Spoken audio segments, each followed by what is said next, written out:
ဘီလီယံနာမိသားစုရဲ့စစ်မှန်တဲ့သမီးရင်းဟာမျိုးရိုးဗီဇအဖြစ်လဲလှယ်ခံခဲ့ရပြီးအိမ်တွင်းတစ္ဆာဖောက်ရဲ့ထောင်ချောက်ထဲရောက်သွားခဲ့ပါတယ်။အကိုကြီးကုံသွယ်ရေးလောကမှာတိဆောက်ခဲ့တဲ့စီးပွားရေးအင်ပါယာကြီးတစ်ခုလုံးကိုညီမလေးစီစိတ်အေးချမ်းသာစွာနဲ့လွှဲပေးလိုက်ပါပြီ။ဒါတွေအားလုံးကဒုတိယအကိုပိုင်ဆိုင်ထားတဲ့နေမြေတွေပါ။အခုတော့ညီမလေးရဲ့ပိုင်နဲ့တွေဖြစ်သွားပါပြီ။ညီမလေးငါတို့နောက်ဆုံးတော့ပြန်ဆုံကြပြီနော်။တိုင်းပြည်တစ်ခုလုံးရဲ့စေဝါနဲ့ကျန်းမာရေးကွန်ရက်ကြီးတစ်ခုလုံးကအခုဆိုညီမလေးရဲ့လက်ထဲမှာပါ။ညီမလေးနောက်ဆိုရင်ဒီနေရာကညီမလေးရဲ့အိမ်ပဲ။ဒီမှာရှိတဲ့အရာအားလုံးကညီမလေးပိုင်တာငါတို့ကညီမလေးရဲ့အတောင်ပံတွေပဲ။ကျေးဇူးတင်ပါတယ်အကိုတို့ရဲ့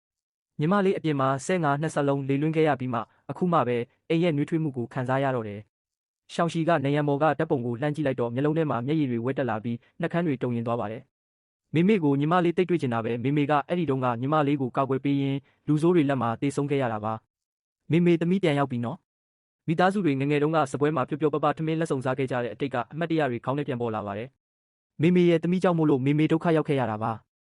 ရှောင်းရှီမိကကောင်းကင်ဘုံကနေငါတို့ပြန်ဆုံတာကိုကြည့်ပြီးဝမ်းသာနေမှာပါ။မဝမ်းနဲ့ပါနဲ့တော့နော်။ရှောင်းရှီအကိုတို့ညီမလေးအတွက်အံ့ဩစရာလက်ဆောင်တစ်ခုပြင်ဆင်ထားတယ်။အကိုတို့နဲ့ပြန်ဆုံရတာတင်ညီမလေးအတွက်အကြီးမားဆုံးအံ့ဩစရာပါပဲ။အကိုကြီးကရှောင်းရှီရဲ့မျက်လုံးကိုလက်နဲ့အသာအုပ်ပြီးစိတ်လန်းဆန်းတဲ့အခန်းကျယ်ကြီးတွေကိုခေါ်ဆောင်သွားပါတယ်။ရှောင်းရှီဒါကညီမလေးမရှိခဲ့တဲ့နှစ်ပေါင်း20စလုံးအတွက်အကိုတို့ပြန်ပေးတဲ့မွေးနေ့လက်ဆောင်တွေပါ။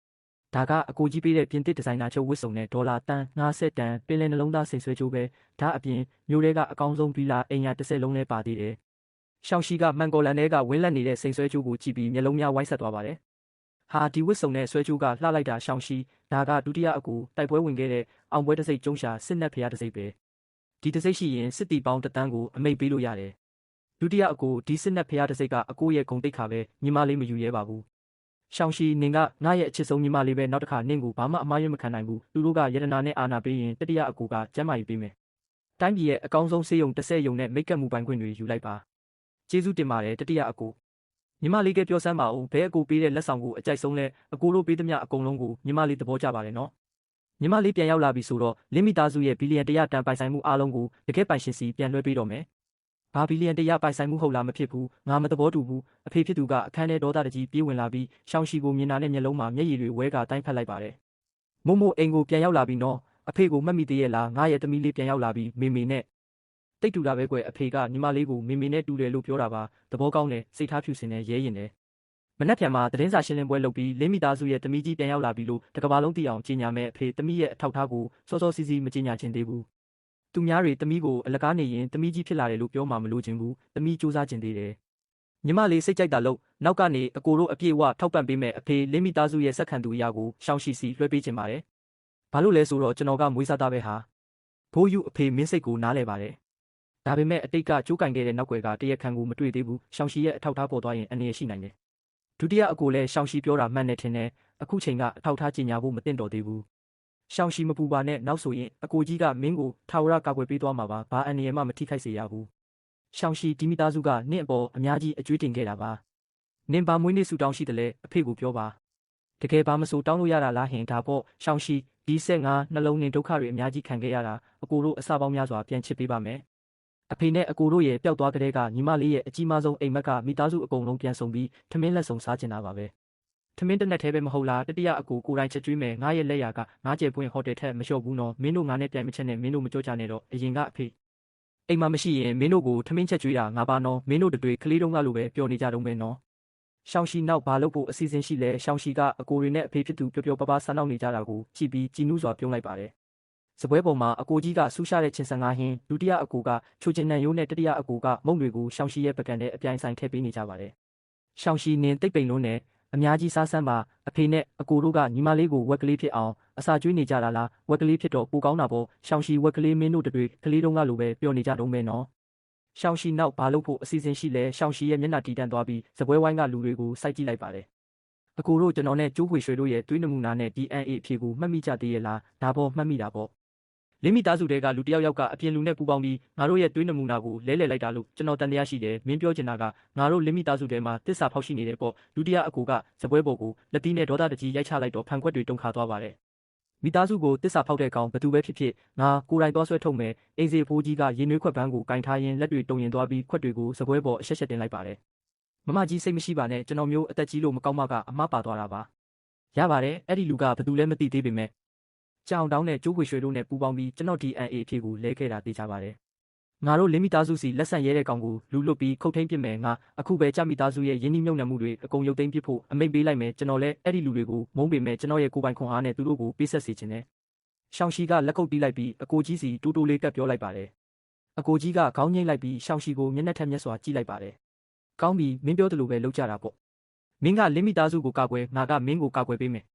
ဟာမင်းတို့နှစ်ယောက်ဘာတွေလှုပ်ဝက်ပြောနေကြတာလဲငါတို့ကိုလည်းပြောပြပါဦးညီမလေးပြောသမျှကအမှန်ပဲငါတို့ကကူညီပေးဖို့ပဲတာဝန်ရှိတယ်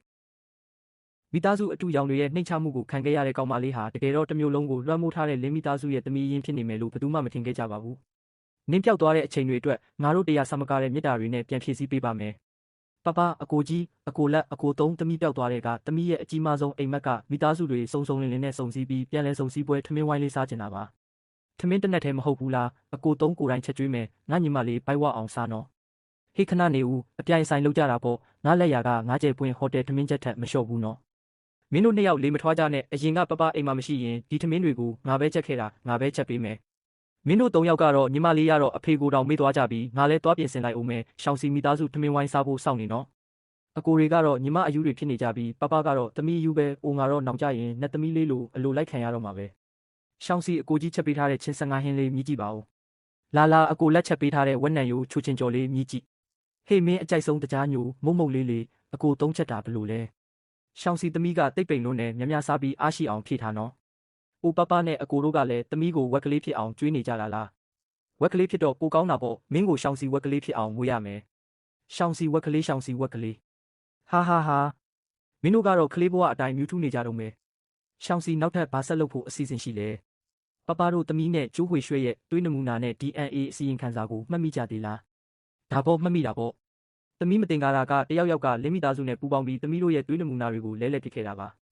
မင်းပြောချင်တာကငါတို့လင်းမိသားစုထဲမှာတစ္ဆာဖောက်ရှိနေတယ်ပေါ့စပွဲကိုဒေါသတကြီးရိုက်လိုက်ပြီးကျေးဇူးကန်းတဲ့တစ္ဆာဖောက်ဘသူပဲဖြစ်ဖြစ်ငါအဲ့ဒီကောင်ကိုတေချာပေါက်ဆွဲထုတ်ပြမယ်အိမ်ဖော်ဦးကြီးဟာလက်တွေတုံယူပြီးရေခွက်တွေကိုဗန်းပေါ်တင်ရင်မမလေးတောင်းပန်ပါတယ်အဖိုးကြီးကအတုံးမကြတော့လို့ပါသူဘသူလဲဆိုတာမသိပေမဲ့ကျန်းအောင်တုံးနဲ့ကျိုးဝေရွှေနဲ့ပူးပေါင်းပြီးငါရဲ့ DNA အစီရင်ခံစာကိုလဲလှယ်ခဲ့တာတော့တေချာတယ်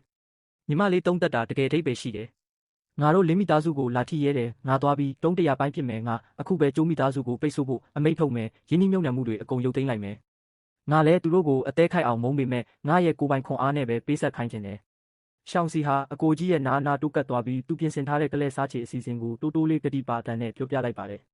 ကောင်းပြီမင်းပြောသလိုပဲလုပ်ကြစို့မင်းကလင်းမိသားစုကိုကာကွယ်ငါကမင်းကိုကာကွယ်ပေးမယ်မဟောင်းသေးပါဘူးမင်းတို့နှစ်ယောက်တို့လောနဲ့ဘာတွေလှုပ်ဝက်ပြောနေကြတာလဲငါကိုလည်းပြောပြကြဦးလေညီမလေးကပြန်လာတာနဲ့အကိုကြီးကိုပဲကတ်နေတော့တာငါတို့တော့တဝင်းတူလာပြီးညီမလေးပြောတာအမှန်ပဲငါတို့ကဘေးကနေကူညီပေးုံပဲအခြားတစ်ဖက်မှာတော့ကျန်းဟောင်တုံးဟာဝမ်းတာအားရသတင်းကောင်းတဲ့အတူကျိုးဝေရွှဲရဲ့အိမ်ကိုအပြေးလွှားရောက်ရှိလာခဲ့ပါတယ်ကျန်းဟောင်တုံးနဲ့အဲ့ဒီမိမရုပ်ကျိုးရှောင်စီသွားမရှာပဲငါအိမ်ကိုဘာလာလောက်တာလဲလင်းမိသားစုကသတင်းထုတ်ပြန်လိုက်ပြီးသမီးရင်းကိုရှာတွေ့သွားပြီးတဲ့ကျိုးရှောင်စီမဟုတ်ဘူးအဲ့ဒီကောင်မလေးကလိမ့်လဲသူအတူပဲကျိုးရှောင်စီကအတူအယောင်ဖြစ်နေတာကိုအဲ့ဒီတေချင်းဆိုးမမှာအဲ့ဒီလိုကံကြမ္မာမှမရှိတာကျန်းရှို့လဲကျိုးရှောင်စီရဲ့လက်ကွက်ထဲမိသွားတာပါငါတို့အနာဂတ်မှာမိသားစုတစုလည်းဖြစ်နေတော့မှာပဲဒါကလင်းမိသားစုရင်းနှီးမြှုပ်နှံမှုအခမ်းအနားဖိတ်စာပဲစာချုပ်ပြီးတာနဲ့ကျိုးရှောင်စီဆိုတဲ့ကောင်မကိုငါတေအောင်ဆုံးမပြမယ်လင်းမိသားစုရဲ့ခမ်းနားထဲဝါလာတဲ့ရင်းနှီးမြှုပ်နှံမှုပွဲတော်ကြီးစတင်ချိန်မှာတော့ကျန်းဟောင်တုံးနဲ့ကျိုးမိသားစုတို့ဟာဝင်းဝင်ကြွားကြွားရောက်ရှိလာခဲ့ကြပါတယ်ကြားတာတော့ပင်လယ်ဤအသေးနှလုံးဆိုတဲ့ယတနာဆွဲကြိုးကိုလှုပ်ဝက်ဆန်းကျဲသူတယောက်က3,500နဲ့လေလံဆွဲသွားတဲ့ဟောင်တုံးအဲ့ဒီလူကနေမဲမဟုတ်လားအန်တီတကယ်ကြည့်တတ်တာပဲဒီလောက်လက်ကြီးတဲ့စေတနာရှင်ကငါကလွယ်လို့ဘသူရှိအောင်မှာလဲဂုံယူပါတဲ့ကျန်းရှုပ်လင်းမိသားစုရင်းနှီးမြှုပ်နှံမှုရပြီးရင်ကျန်းမိသားစုကတော့တဟုန်ထိုးအောင်မြင်တော့မှာပဲငါထိတ်ဆုံးရောက်သွားရင်မင်းတို့ကိုတေချာပေါက်စစ်ပြီးမစပေးပါမယ်လာကြခွက်ချင်းတိုက်ကြတာပေါ့ဒါပေမဲ့ခမ်းမတကားပွင့်သွားပြီးပင်လယ်ဤအသေးနှလုံးဆွဲကြိုးကိုဆင်မြန်းထားတဲ့ရှောင်းစီဟာနှစ်သမီးတစ်ပါးလိုတောက်ပါစွာဝင်ရောက်လာခဲ့ပါတယ်ကျိုးရှောင်းစီတူဘလို့လုတ်ဒီပွဲကိုရောက်နေတာလဲလင်းမိသားစုကအိမ်ပေါ်ကနှင်ထုတ်လိုက်လို့မကျေနပ်ပဲတထေးလာများတာဖြစ်မှာပေါ့အောက်တန်းစားကတော့အောက်တန်းစားပဲဒီမင်းသမီးလေးကခမ်းနားတဲ့ပွဲလန်းတပင်ကြီးမှာတထေးတွေရဲ့နှိမ်ချခြင်းကိုခံခဲ့ရပေမဲ့သူဝတ်ထားတဲ့စိန်ကြိုးကတန်း90တန်စိန်ကြိုးစစ်ဖြစ်နေခဲ့ပါတယ်သူကတထေးမွေးဖို့ပွဲလန်းနဲ့အစင်မပြေပဲရောက်လာပြီးမိသားစုကြီးထဲဝင်ဖို့စိတ်ကူးရင်နေတာမလားမင်းနောက်တစ်ခေါက်ထပ်ပြောကြည့်လိုက်လေဒီကောင်မဘာယူထနေတာလဲတကယ်ပဲသူ့ကိုယ်သူလင်းမိသားစုရဲ့သမီးကြီးထင်နေတာလားမင်းကမိတူအတူပဆိုတာဘယ်သူမဆိုသိတယ်ငါနင်တို့ကိုပြောလိုက်မယ်ဟောင်တုံးကလင်းမိသားစုစီကဘီလီယံချီတဲ့ယင်းနှိမ့်မြုံနှံမှုရတော့မှာ အဲ့ဒီခါကျရင်ငါကတထိတ်ကတော်ဖြစ်လာမှာမင်းနဲ့ငါကြားမှာကောင်းကင်နဲ့မြေကြီးလိုကွာခြားသွားပြီးနင်တို့မိသားစုတစ်ခုလုံးခွေးချီစားတာဘယ်တော့မှမပြင်နိုင်ဘူးပဲဂျိုးရှောင်စီပြီးခဲ့တဲ့အချိန်ကလင်းမိသားစုရဲ့၃ယောက်မြောက်သခင်လေးကိုလှည့်ဖျားပြီးငါ့ကိုရိုက်ခိုင်းခဲ့တဲ့ကိစ္စငါမင်းနဲ့စရင်မရှင်းရသေးဘူးဒီနေ့ကျမှငါတို့နောက်ကိုယင်းနှိမ့်ညွတ်နှံမှုမဟာညီလာခံအထိခိုးလိုက်လာတာလားဘာလဲငါစီကနေမာနကြီးပြပြီးဆွဲဆောင်ချင်လို့လားဟောင်တုံးနေငါ့ကိုပဲအချစ်ဆုံးလို့ပြောခဲ့တယ်မဟုတ်ဘူးလားစိတ်အေးထားပါကွာငါကမင်းတယောက်တည်းကိုပဲချစ်တာပါလူကြီးမင်းတို့မသိကြသေးဘူးမဟုတ်လားဒီမိန်းကလေးကသူ့ရည်စားကိုစွန့်ပစ်ပြီးလင်းမိသားစုသမီးကြီးပါလို့ဟန်ဆောင်ထားတဲ့ဂျိုးရှောင်စီဆိုတာလေဂျိုးရှောင်စီကလင်းမိသားစုသမီးကြီးပါလို့ဟန်ဆောင်ယုံတင်မကဘူးသမီးရင်းလို့15နှစ်တိုင်တိုင်မွေးမြူဆောက်ရှောက်ခဲ့တဲ့မွေးမိခင်ကိုပါစွန့်ပစ်ခဲ့တာဒီလိုမွေးကျေးဇူးမသိတဲ့မိန်းမမျိုးတကယ်ရှိတာပဲတကယ်ပဲမွေးကျေးဇူးမသိတဲ့ခွေးမလေးပဲဂျိုးရှောင်စီမင်းလို့ကျေးဇူးကမ်းပြီးအရှက်မရှိတဲ့မိန်းမမြန်ထွက်သွားစမ်းငါတို့မျက်စိနောက်တယ်ကောင်းတယ်အမှားနဲ့အမှန်ကိုပြောင်းပြန်လုပ်တာတိတ်တော်ကြတာပဲနင်တို့မိသားစုတစ်ခုလုံးကိုငါယွန်လွန်းလို့ဒီမှာရှိတဲ့လူတိုင်းကတန်းနဲ့ချီကြွယ်ဝကြသူတွေကြီးပဲလင်းမိသားစုရဲ့ဖိတ်စာနဲ့ဝင်လာကြတဲ့ဧည့်သည်တော်တွေကြီးပဲမင်းလိုပတ်စံရောအာနာပါမရှိပဲတောင်းစားနေရတဲ့သူတောင်းစားကဘလို့လောက်ခိုးဝင်လာတာလဲဂျိုးရှောင်စီမင်းဝတ်ထားတဲ့ဒီအထက်တန်းစားဝတ်စုံကတရက်ကို3000ပေးပြီးငှားလာရတာမဟုတ်လားမင်းကြွားခြင်းလိုမတန်ရှင်းတဲ့နီးနဲ့ပတ်စံရှာခဲ့တာလားပင်လယ်ပြင်ဤအသေးစိန်ကျိုးကြီးပါလားအတူမဟုတ်လားတတိဖြစ်ချင်လို့ယူများသွားပြီလားမသိဘူးဒီဝစ်စုံနဲ့စိန်ကျိုးကသူများငါ့ကိုပေးထားတဲ့နှုတ်ဆက်လက်ဆောင်ပါနင်တို့ကလူကိုတိတ်ထင်သေးတာပဲဟာဟာဟာနှုတ်ဆက်လက်ဆောင်ဟုတ်လားအတူကြီးကိုလက်ဆောင်ရတာလားဝမ်းနေပါတယ်မင်းနဲ့တိတ်လိုက်တာပဲဒီရှားပါဒီဇိုင်းဝစ်စုံကတန်းနဲ့ချီတန်းနာနင်းလေပင်ကပင်လယ်ပြင်ဤအသေးစိန်ကျိုးကအစ်စ်ဆိုရင်တန်း90တန်နဲ့ဂျိုးရှောင်စီနင်ကအတူမှန်သူများမသိမှာဆိုလိုဝတ်ပြနေတာမဟုတ်လားအကိုတွေပေးတဲ့လက်ဆောင်ကဒီလောက်တန်မိုးကြီးမှန်းမသိခဲ့ဘူးအကိုတွေရှိနေလို့ငါတကယ်ကန်ကောင်းတာပဲပင်လယ်ပြင်ဤအသေးစိန်ကျိုးကိုလွန်ခဲ့တဲ့ရက်ပိုင်းကလေလံပွဲမှာတန်း90နဲ့လေလံဆွဲသွားတာပါသူ့ဝက်ဆန်းကျဲတဲ့တနတဟာရဥက္ကဋ္ဌကဝယ်သွားတာသူ့စီဘလို့လောက်ရောက်နေမှာလဲဒါကြည့်ုံနဲ့တူမှန်းသိတယ်ဒီစိန်ကျိုးကိုဝတ်နိုင်တဲ့သူကဘီလီယံချီချမ်းသာတဲ့သူဖြစ်ရမယ်ဒါမတိုက်ဆိုင်လုံးဘူးလားဒီပင်လယ်ပြင်ဤအသေးစိန်ကျိုးကငါလက်ထဲမှာရှိနေတာလေအဲ့ဒီကျိုးဝက်ဆန်းကျဲတဲ့တထေးကြီးဆိုတာငါပေါ့ဒါကနင့်အတွက်ငါရဲ့မွေးနေ့လက်ဆောင်ပဲကြိုက်ရဲ့လားတကယ်ပဲပင်လယ်ပြင်ဤအသေးစိန်ကျိုးပါလားဟောင်လုံးနင့်ကိုငါအရန်ချစ်တာပဲတခင်လေးချမ်းကတကယ်ရက်ရောတာပဲကောင်းမလေးကိုတန်း90တန်လက်ဆောင်တန်းပေးလိုက်တာမိမကိုအရန်ချစ်တာပဲတကယ်ပဲငါရဲ့တမက်ကောင်းလေးပဲငါမျက်နာကိုပွင့်စေတာပဲဂျိုးရှောင်စီမြင်းနေမဟုတ်လားငါသမီးခွေရွှေကမှမွေးရပါမြင့်မြတ်တဲ့သူနင့်ရဲ့စိန်ကျိုးအတူကိုလွှင့်ပစ်လိုက်တော့ဝတ်ထားရတာမရှက်ဘူးလားမြင့်မြတ်တယ်ဟုတ်လားဒီစိန်ကျိုးကကြည်လေလေလမ်းဘေးကုန်တယ်စီကဝယ်လာတဲ့အတူနဲ့တူလေးလေးပဲအယောင်လဲမပြောင်းဘူးဘလို့လှုပ်စိန်ကျိုးအစ်စ်ဖြစ်မှလဲဂျိုးရှောင်စီနင်းပေါက်ကရတွေရှောက်မပြောနဲ့နင်းဝတ်ထားတဲ့ဟာမှအတူအစ်စ်ဂျိုးဝှေ့ရွှေကဒေါသတကြီးနဲ့ဂျိုးရှောင်စီရဲ့လက်ပင်ကစိန်ကျိုးကိုအားနဲ့ဆွဲဖြတ်ပစ်လိုက်ရာစိန်ပတိစီတွေကျမ်းပြင်ပေါ်တဆစီလွင့်စင်ထွက်သွားပါတယ်ငါတို့အိမ်ကခွေးတောင်နေဝတ်တဲ့အတူမျိုးမဝတ်ဘူးအတူမှန်သိနေရင်တော့အိမ်နေနဲ့ခံစားရတယ်ဒါငါအကူပေးထားတဲ့လက်ဆောင်ဂျိုးဝှေ့ရွှေနင်ဘာလို့ငါစိန်ကျိုးကိုဆွဲဖြတ်တာလဲအကူဟုတ်လားနင့်ကိုနင်လင်းမိသားစုသမီးကြီးလို့တကယ်ထင်နေတာလားဘသူကနင့်ကိုယုံမှလဲဘာလို့လဲဆိုတော့ငါကတန်းကြွယ်တထေးမှဖြစ်လာတော့မှမို့လို့နင်ကတော့လမ်းဘေးကဘသူမှမလိုချင်တဲ့ကောင်မလေးပဲဂျိုးရှောင်စီဟာကျမ်းပြင်ပေါ်ပြုတ်ကျသွားတဲ့စိန်ကျိုးစားတွေကိုကောက်ဖို့ဒူးထောက်လိုက်ချိန်မှာပဲဂျိုးဝှေ့ရွှေကသူ့ရဲ့ဓာတ်မြင့်ဖက်နဲ့ဂျိုးရှောင်စီရဲ့လက်ကိုရက်ရက်ဆက်ဆက်တင်းချလိုက်ပါတယ်ခုချက်ချင်းငါရှိမှာဒူးထောက်ပြီးတောင်းပန်ဆန်းမဟုတ်ရင်နင့်ကိုလမ်းပေါ်မောင်းထုတ်ပြီးလူတိုင်းရေစရာဖြစ်အောင်လုပ်ဖြစ်မယ်ဂျိုးရှောင်စီဟာလက်ချောင်းတွေနာကျင်စွာနင်းချခံထားရပေမဲ့စိန်ကျိုးအပိုင်းအစတွေကိုကြစ်ကြစ်ပါအောင်ဆုပ်ကင်ထားပြီးဒေါသနဲ့အာဃာတတွေပြည့်နေနေတဲ့မျက်လုံးတွေနဲ့မော့ကြည့်လိုက်ရင်တုံ့ပြန်မဲ့လက်စားချေပွဲကြီးကိုစတင်ဖို့ကျင်းဝါလိုက်ပါတော့တယ်